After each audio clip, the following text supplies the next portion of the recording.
Eva Kuper was born to Jewish parents in 1940 in Warsaw, Poland. Her family was forced to move into the ghetto set up for Jews when she was only 8 months old. Her mother managed to give Eva to a relative before she was sent to a death camp in 1942. Eva survived the war in hiding. When we were moved to the Warsaw ghetto, we came from a small apartment with 2 bedrooms to 1 room. And there were the 3 of us, my mother, my father, and myself, and my mother's adult cousin and her adult daughter. So there were 5 of us, and we were very fortunate because there were many families that were moved into rooms with 5 people, with 8 people, with 10 people. And one day there was an edict, an order, that all the men in the area of the ghetto where our room was had to gather in the yard of the Tebens factory, which was a fur dyeing factory, where my father worked as a slave laborer. He was the only chemist in the factory. And so all the men went, and they were locked up in the yard around this factory, and they were locked up for 6 hours, and they walked around and they asked each other, what's going on? What do you think they're doing? What do you think, what's happening to our families?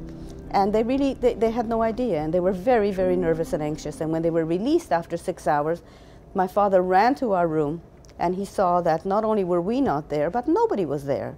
The whole place had been emptied of women and children. And in the basement, in the cellar of the apartment building where we were, there was a telephone hanging on the wall in the cellar.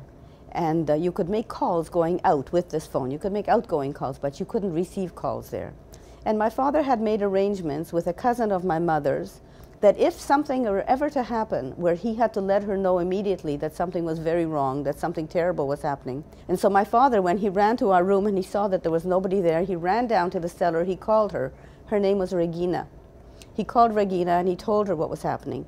And then he ran to Umschlagplatz. And he got there, and he saw hundreds of women and children all being gathered together and all being pushed towards the train cars that were waiting. So my father could not get in there. They threatened him at gunpoint and said, we just want the women and children, you get lost or we're going to shoot you. Meantime, Regina, my mother's cousin from the jail, came running in, and she was wearing a uniform of a jail guard. And maybe because she was wearing a uniform, maybe because she was a woman, but somehow she sneaked in there. And she looked around frantically because her mother and her sister were with us, you remember. And she looked around frantically, and suddenly she saw my mother and me being loaded into one of the cars. And I was 2 years old, and my mother was holding me in her arms. And she ran to the train car, and she started to scream at the top of her lungs that I was her child. I was her child, and that my mother was only babysitting for me. And I don't know by what miracle, but this is just the first miracle of my survival that brings me to this place to be talking to you. I don't know by what miracle. But my mother was allowed to pass me hand to hand, and I was thrown off the train to Regina's arms. And the doors of the cattle car closed, and eventually the train pulled away, and that was the last time that anyone saw my mother. Because these trains were going to a camp called Treblinka, and the lifespan of someone arriving in Treblinka, getting off the train to the time that they were no more, that they were dead, was less than an hour.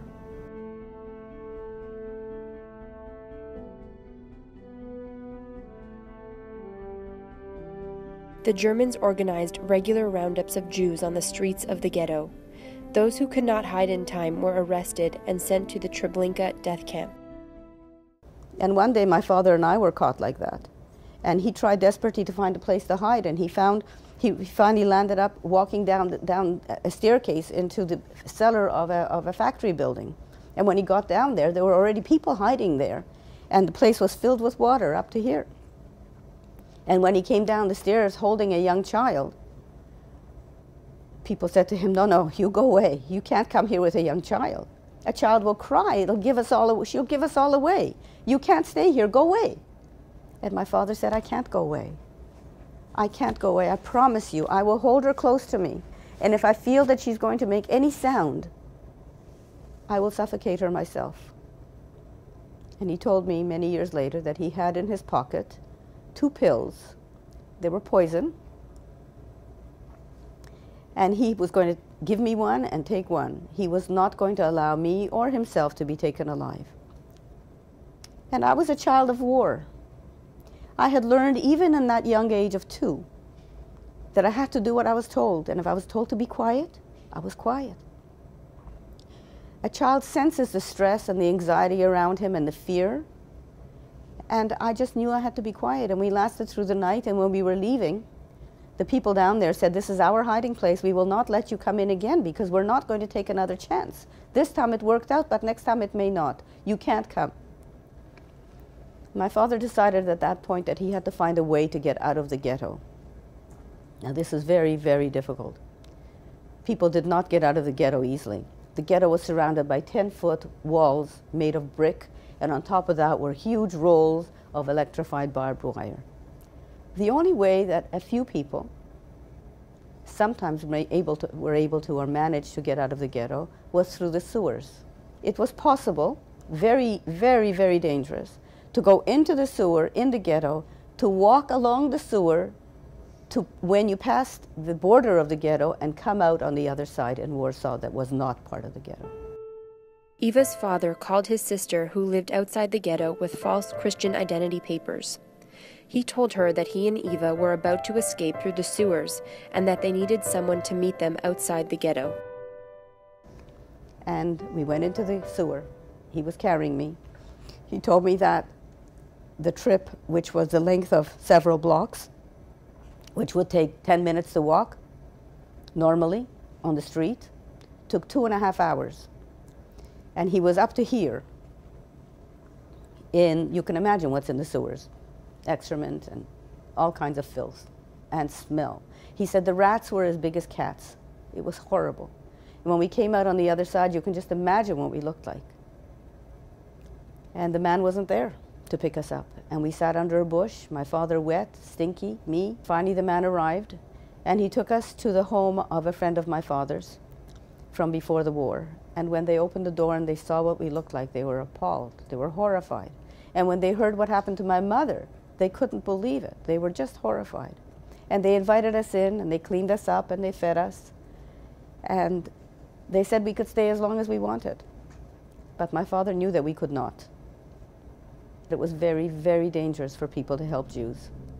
With the help of their family doctor, Eva's father found a hiding place for his daughter in the home of an illustrator of children's books, Hanka Rembowska. And I stayed with Hanka for several months, but Hanka unfortunately was sick. She had tuberculosis. And tuberculosis is a disease that destroys the lungs, and she became very, very sick and very infectious. And because she couldn't work, because she was so sick, she had no money to buy food for us. And one day walking on the street, she came upon a group of nuns. She knew one of the women, she knew one of the nuns, and she walked over to her and she said, "Please." She said she knew that these nuns belonged to an order that looked after children, blind children. And she knew that they were looking after children, even through the war. And she walked over to this nun that she knew and she said, "Please, could you take my little girls? I can't look after them any longer. I'm too sick. I have no money. I have nothing. You're looking after children anyway. Please take my little girls." And the nun agreed. And so I spent the rest of the war hidden by the nuns. I was with them from the time that I was about 3 to the time that I was more than 5, just under 6. I don't remember feeling in danger, and yet I know that I was hidden in a hole in the ground whenever the Nazis were around, because they would come around to these areas to replenish their supplies. And whenever the Nazis were somewhere near the village, somebody from the village would run up to the house that we were in and tell the nuns that the Nazis were coming. Not because anybody knew that the nuns were hiding a Jewish child. Nobody knew that except the nuns. But because it was important for them to know so they could hide anything that would be of value, including the cow. And so they would hide whatever, and whatever they hid, and then they also hid me. And I remember being hidden in a hole in the cellar of the building, and I would be told to go in there and crunch up like this, and a board would be put on top of the hole, and a mat on top of that, and a table in the cellar, and I'd be told that I couldn't make a sound, not to sneeze, not to breathe loudly, nothing, not a sound. And when the Nazis had left, I would be released and I'd be free again. After the war, Eva and her father immigrated to Canada. In 2005, Eva went back to Poland and found Sister Klara Jarozinska, the nun who had hidden her during the war. She visited Klara in her convent.